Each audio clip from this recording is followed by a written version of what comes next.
Every week, I spend a couple days at the beginning of the week preparing things for my family in order to save us money throughout the week. Victoria Long Weekend is coming up here in Ontario, Canada, and my family is preparing to go away for the weekend. But I don't want to be spending a lot of money on food, going out, or anything like that, so I'm making sure to prepare lots of food and snacks before we leave. All of this food, it can be frozen beforehand, so it keeps really well, and then it will save us a lot of money over the weekend. If you're new here, welcome. My name is Amanda. I focus a lot on frugal living, budget cooking, and urban homesteading. If that's something that interests you, make sure you hit that subscribe button and go take a look at the videos I have there. I started off by getting a sirloin tip roast in the slow cooker, and I put in a little Montreal steak spice and an onion in with it. And I'm just going to slow cook that probably up to 8 hours so that it's easily shreddable so that we can put it on sandwiches for lunch over the weekend. If you've seen some of my other money-making videos in the week, then you'll know that I really despise deli meats. I don't find them very healthy and I don't find them very tasteful. So I much prefer to take either a full ham or a full roast or a full chicken and shred it up to make lunch meats as opposed to buying any deli meats. Not only do I find this tastes far better, but it's actually way more economical than buying the little packages of deli meats than buying the full roast and cutting it up to size. You can freeze the meat so you're not having to have it all out at once and just take out packages when need be. After I got that on, I moved on to some muffins. These are banana muffins that I make often. They can serve as breakfast while we're away if we'd like. If not, then they're a great snack. I got this recipe from a book called The Plant-Based Woman Warrior. It's 2 cups of oat flour or any flour of your choice, a half a teaspoon baking soda, 1 teaspoon baking powder, 1 teaspoon cinnamon, 3 ripe bananas, half a cup applesauce, a quarter cup maple syrup, 2 tablespoons flaxseed meal, and then they say to put in raisins and walnuts, but I know my kids don't like that. 1 tablespoon lemon juice and 2/3 cup of non-dairy milk. You can use regular milk here if you want, but I like the fact that it's dairy-free as I have an allergy to dairy. In the past, I have also put fruit in here, but on this occasion, I decided to put in some white chocolate chips just for a little fun treat. So I get those in the oven for about 25 minutes at 350 degrees Celsius. While those are baking, I'm moving on to doing our own pancake mix. Not only do we enjoy this pancake mix so much more than a boxed pancake mix, but it's also a lot cheaper than the boxed pancake mix. I haven't done the exact conversion yet to know exactly how much money we save, but I'll probably do that in the future just to know. If you're looking to see how these pancakes turn out, I did do it in my last video, my recession meals video. I can link that in the description if you'd like to check it out. So I'm starting off with 1 1/4 cup flour, 2 tablespoons ground flax, 2 teaspoons baking powder, a half a teaspoon baking soda, and a half a teaspoon salt. Now I did triple this recipe because I'd like it to last at least a couple of breakfasts for us. And then I will be making sure that I take up the wet ingredients as well. It's 1 tablespoon maple syrup, 1 cup almond milk, and 1/4 cup applesauce, as well as a teaspoon of vanilla. I will make sure that I post all of these recipes in the description box for you in case you're interested. We've gone through a couple of different pancake recipes to find one that we really love, but this pancake recipe is absolutely perfect. It makes really fluffy pancakes and it doesn't have any eggs or oil in it at all. And it's just a really tasty, lovely pancake. Sometimes I'll do this at the beginning of the week anyways because my kids love these pancakes and we'll have them for breakfast throughout the week as well. This week we probably won't just because I'm saving it for the weekend, but it is a nice thing to have on hand for those quick breakfasts. I find if we have leftovers of these pancakes, they heat really well in a toaster.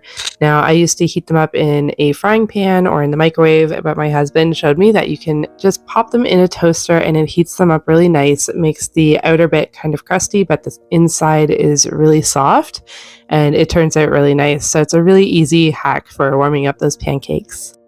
So next, I am moving on to doing some granola bars. This is something I've been wanting to try for a while, but the last time I kind of tried a granola bar, it didn't stick together. So I decided to try a different recipe and do this one a little differently. I am getting this recipe from the book Oh She Glows. It's called the Present Glow Bar. So I'm starting off with a half a cup of chopped almonds. She calls for chopped pecans, but I don't have any pecans, but I did have some almonds in my pantry, so that's what I'm going with.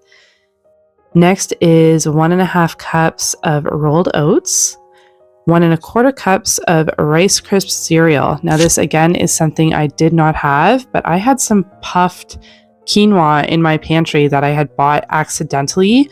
So I thought that this was a perfect opportunity to use this up. Next, I pop in 1/4 cup of pepita seeds, 1/4 cup of dried raisins. She again called for dried cranberries, but I had raisins, so that's what I used.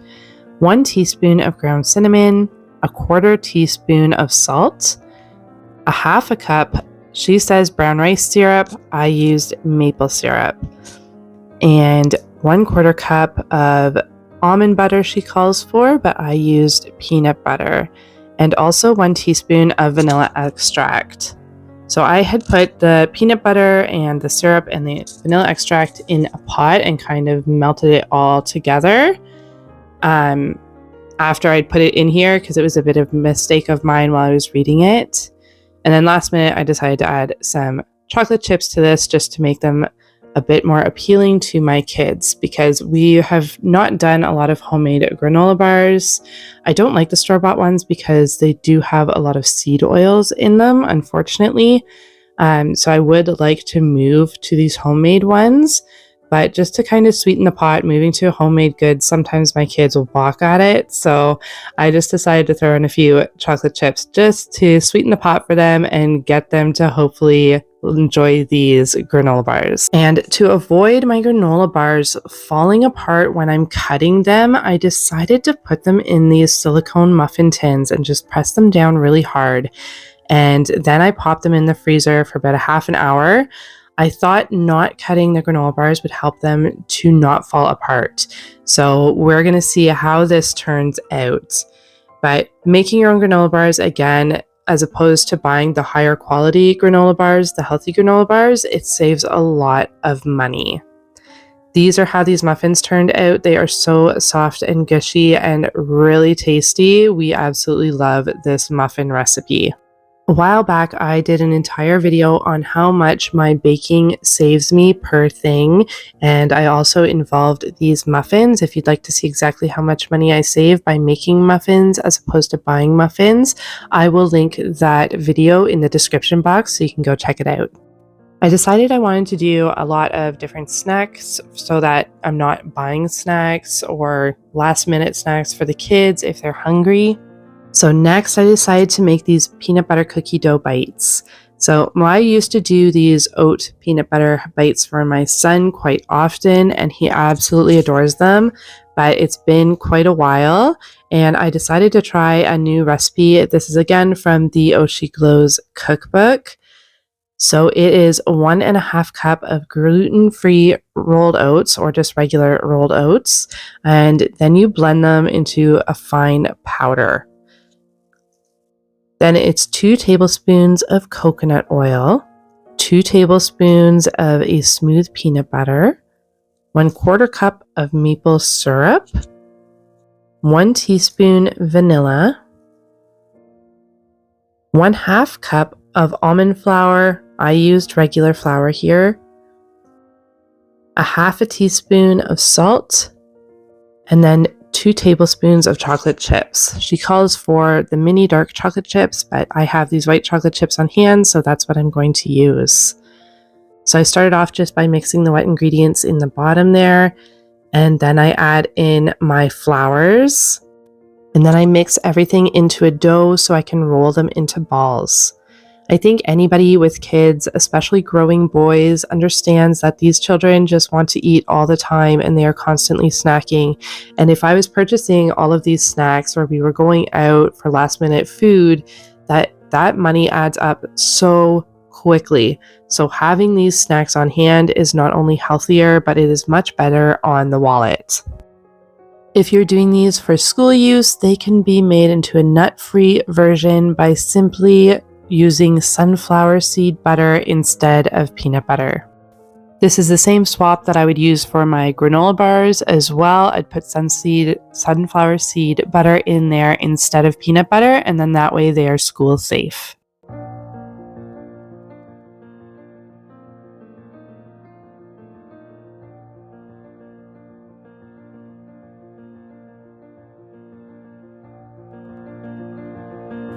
So I form these into little balls, about 2 bite-sized balls.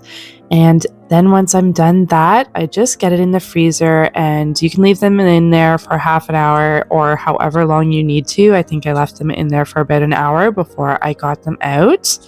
And then once they're out, you can just pop them into a Ziploc baggie and keep in your freezer or in your refrigerator. I keep mine in my refrigerator for quick use because I know that these little peanut butter balls are going to be gone in no time. Now that I'm putting these in the freezer, it's time to take my granola bars out, and they pop out of this silicone muffin pan just perfectly. I'm really happy with the way these turned out.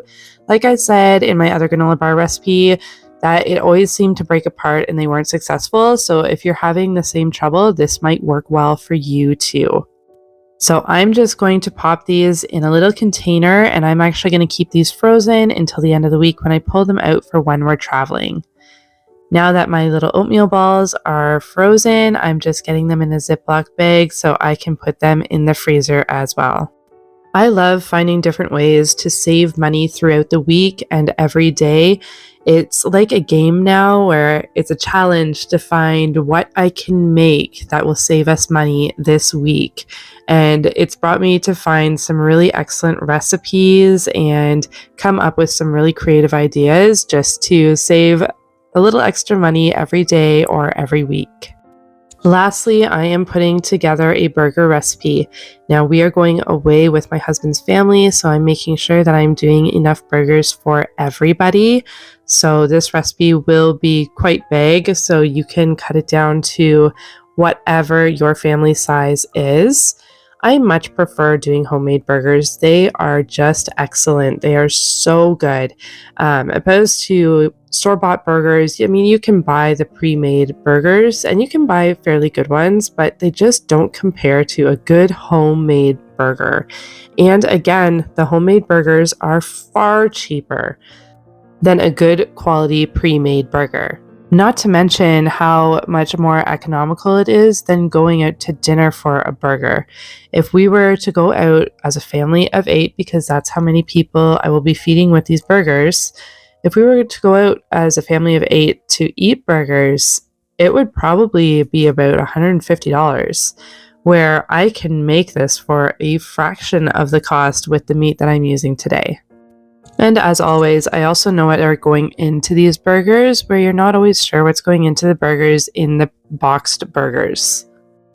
So I started off with 5 pounds of ground beef, and then I put in 2 eggs and a cup of oats, although I did add a little bit more oats, so I would do a cup and a half of oats in here. So 4 eggs, a cup and a half of oats, and then you can use whatever seasonings you'd like. So in these, I use some Montreal steak spice, but as my sister-in-law has some allergies, I did some extra burgers for her, which are just had oregano in it. And they turn out really, really delicious. They're super juicy and they just have so much flavor. So after I stir it in and get it all combined, I form these into burgers, and then I put them on baking sheets on parchment paper. I put them in the freezer so that they can freeze separately, and that way I can just pop them all into Ziploc bag. I find it's so much nicer to be able to bring meals with us than have to rely on going out, and it just saves us so much money.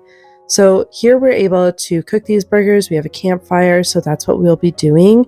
But sometimes if we're going out, I'll make egg salad sandwiches or oftentimes peanut butter and jelly sandwiches, just to make sure that we have something that's really nice to eat, will fill our bellies, but also is a fraction of the price than going out. This roast smelled so delicious. It was so hard not to just sit down with a sandwich right here with some of this roast beef, but it fell apart into nice, juicy chunks. So I'm really happy that this turned out well, and we are going to make some really amazing sandwiches with this weekend. If you have not tried doing your own roast beef, roast ham, or roast chicken and shredding it up for sandwich meat, I highly suggest you do, as you will never go back to deli meat. There is just such a huge taste difference. It is so delicious comparatively. At some point, I will definitely do the math to figure out exactly how much money I save, but I bought this roast for $15, where the packages, very small packages of roast beef, go for $10. Same with the ham or the chicken. All of the deli meats are incredibly expensive, and you really don't get much in them. I could maybe make 2, possibly 3 sandwiches if I'm being really scant with the meat. And this roast beef made so much meat, it is going to make way more sandwiches than a small package of deli beef. If you're looking for more videos like this on how to save money every day with budget cooking, make sure you check out the playlist that I'm linking here. It is my budget playlist, and I have tons of ways to save money on cooking there. Thank you so much for joining me today. I hope you guys are doing well, and I will see you all next time.